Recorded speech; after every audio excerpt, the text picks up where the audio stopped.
นี่ครับน้ำมาแล้วฮะสูบน้ำจากคลองชลประทานเข้ามาใส่หน้าหนองแล้ว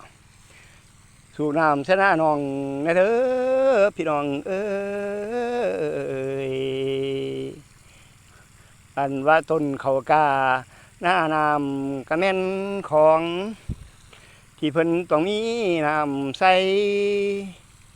ขั้นบ่มีน้ำต้นกาต้นหญ้าก็สิตายเพิ่นก็ต้องเอาน้ำจากลำคลองเขามาใส่หน้าว่าซั่นแล้วพี่น้องเอ้ยพุ่นน่ะเบิ่งนะครับเด้อ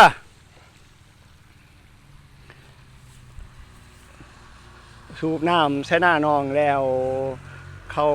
ต้นกาต้นเขาก็สิใหญ่พอได้เป็นอาหารธัญพืชรอเลี้ยงชีวิตคนโอ้ยพี่น้องเอ้ยล่ำก็บ่เป็นก็ยังอยากล่ำน้ำเขาอยู่